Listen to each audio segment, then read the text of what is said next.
Remember when a grocery run didn't feel like a luxury purchase? Yeah, me neither. Today I'm going to react to some TikToks that perfectly capture just how bad the cost of living has got. From cereal inflation to rent that eats half your paycheck, every video has me like, has it always been this hard? But I'm not just here to complain. I want to break down what's actually happening, where the money's going, and how people are surviving it. Let's get into it. And this is why I always say book the flight, because why we just spent $422 on basic surviving essentials. Like, bitch, I'm telling you, I just got a body wash and shaving cream. Basics, toothpaste, toothbrush, nothing even glamorous. $422. So if I could spend $422 on soap and cleaning supplies, I could book that damn flight. Food shopping, $600. $600. Why is nobody talking about this stuff? What is going on?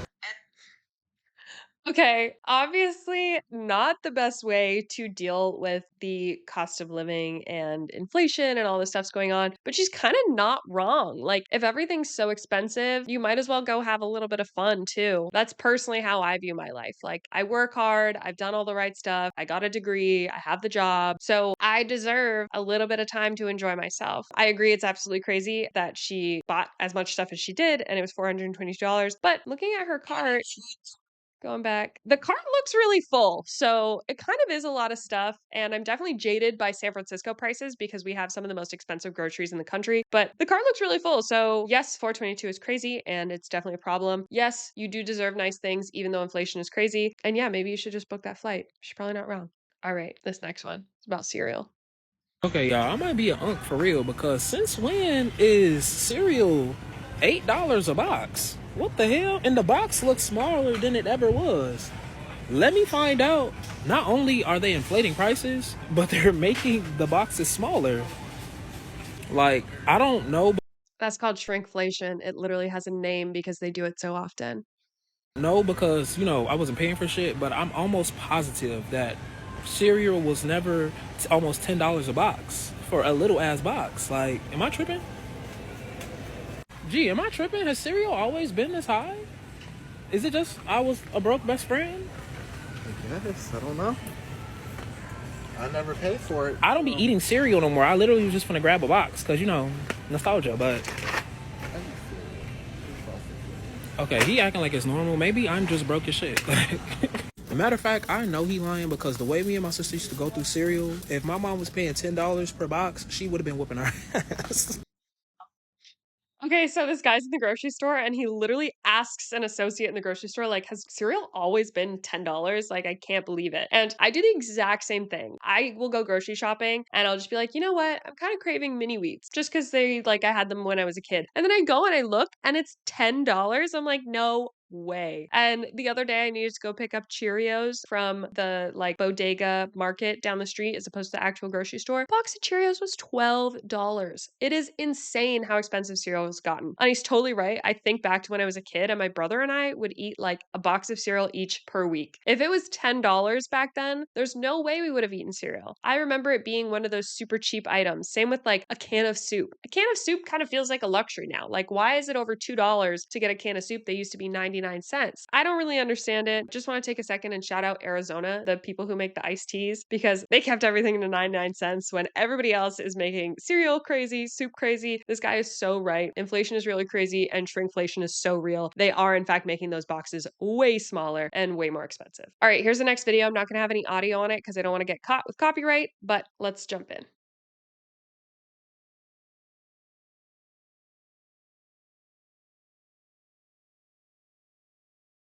So this girl brought her own bag of avocados to pick up a burger and fries and talking about how the real recession indicator is having you got the $3 avocado upcharge at home. That's so real. It's like whenever I go out and people try and upcharge me for guac, I'm like, dude, I literally have so many avocados that are about to go bad. And you're telling me that I have to pay $3 extra. And I know you're only using like half an avocado. It's crazy how much they upcharge for avocados because people love them and will pay for them and think they're healthy, which they are. So that's great, but this is real. If you can bring your own avocado, she's sitting and eating outside. I'm sure none of the staff care. I'm sure they probably thought it was funny, but this is just like a very funny reality check of like, why is it so expensive to get 3 slices? I don't get it. Question for the younger people out there. What is it like for you economically right now? Because I just want to paint a picture of what it's like 20 years ago. I'm 45, so when I was in my mid 20s, mid 2000s, here's just what it was like for me when I was starting out. I had an apartment in Chicago. It was a studio, $550 a month. It was a couple $550 a month. Imagine if you could get an apartment in Chicago for $550 a month. I lived in London, Ontario. Not London, England. London, Ontario, Canada when I was in university, and I paid $500 a month to stay in a townhouse with 3 other girls. And that was 5 years ago. This guy had a whole apartment in a major American city for that amount. That's crazy. It was a couple blocks from the lake, a few blocks north of Wrigley Field, if you're familiar with the north side of Chicago. Perfectly fine. And I just was working a whatever job. I was making $14 an hour, temping in an $14 an hour. He was making $14 an hour. I was making $20 an hour at my first job, and there was no sight line of me being able to move out of my parents' house. I can't believe somebody made $14 an hour and could afford to live alone. Imagine not having roommates and making $14 an hour. temping in an office. I rode the bus to work. Completely fine. I could live. A couple years later, I bought a car, a Hyundai that was not great, but it was fine. It had 20,000 miles on it, for $2,500, right?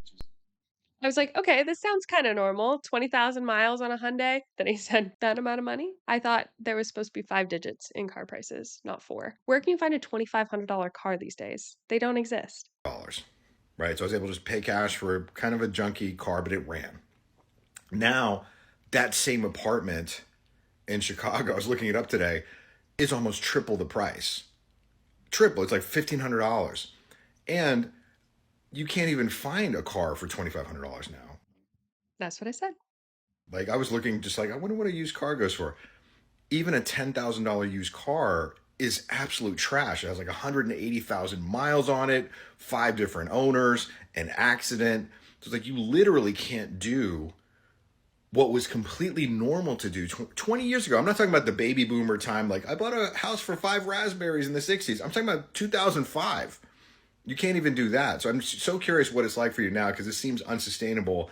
I don't know how a young person that's 20, 21 years old is expected to go out into the market and pay $1,700 for their first apartment. But it's a studio. Doesn't even have its own bedroom. This is why people are bringing avocados to burger places, because he's so right. It is literally insane. I want to look at the comments. Yeah, the first comment, exactly what I said. You had an apartment making $14 an hour? The next most liked comment, this is really good. Remember when you were little and you would play some made up game with an older sibling, and when you started winning a little, the sibling changed the rules in the middle of the game so that you couldn't win? It's like that. Yeah, this video, there's no education in here. I'm not really learning anything. All I'm doing is making myself upset. But it's funny to think that at one point you can make $14 an hour and live alone in downtown Chicago. All right, next video. Before I even click in, it says, why is no one talking about the cost of living? I am. Let's go. Why is no one talking about how serious the cost of living actually is? So we pay like a really cheap amount of rent compared to like all the other rent I see, and we're a family of 6. We pay $9.50 rent. That's cheap. Okay, that's crazy. I don't know where this woman lives, but for 6 people to live in a place where the rent is only $9.50, it's really good. So I'm really interested to see what she says next, because you would think housing would be like really expensive for her and everything else would be less expensive in comparison. That's cheap. We're in Missouri. Missouri. Okay, one of the cheapest states. Got it. It's like not some nice new place or anything. It was actually built in 1890. My husband is working 3 jobs right now.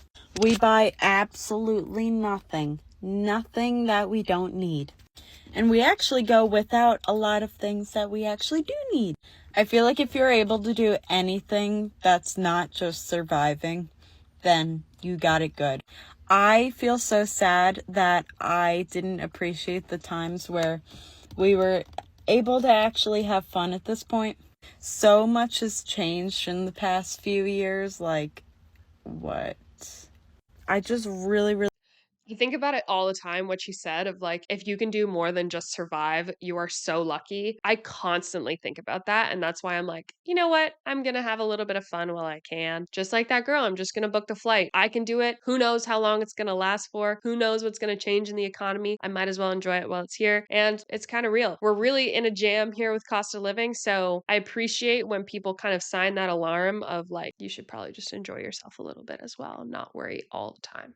I just really, really want to know, how is everyone surviving? Is everyone working like 24/7? Because that's what my husband does, and I'm just home with my little kids all the time. It's kind of like depressing that we're never together as a family, so I don't know.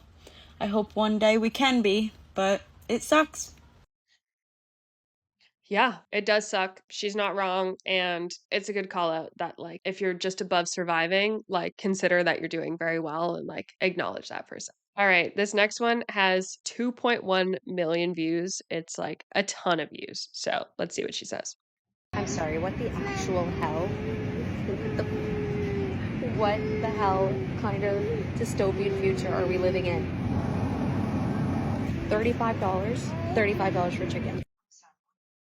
Okay, so this girl Amanda is in Farm Boy, which is a Canadian grocery store. It's basically like the Canadian Trader Joe's, I'd say. And she turns her camera to a pack of 8 chicken thighs, and they are $35. That is insane. It is certifiably crazy that it's $35. But some things I will flag here. Farm Boy is really expensive for basically no reason. They came up out of somewhere in Canada and they have like kind of niche stuff like Trader Joe's has, but they do not have Trader Joe's prices. It is like comparable to Whole Foods prices. So she's kind of just shopping at like an expensive Whole Foods in Canada. So I'm kind of like, just go to a cheaper grocery store if you want chicken thighs because Canadian food regulations are really good. So anywhere that you get chicken, it's kind of the same. So I agree. At any grocery store, it is in fact insane to get 8 chicken thighs for $35, but maybe she should just not shop at Farm Boy. All right, so those are all of my cost of living videos. I think the biggest lesson I take away from this thing is don't buy cereal, bring your own avocados when you go out to eat, and just book the flight if you can afford it. Enjoy what you can while you can because we really never know where the economy is going to go. That guy used to have an apartment for $550. So who knows where we're going to be in,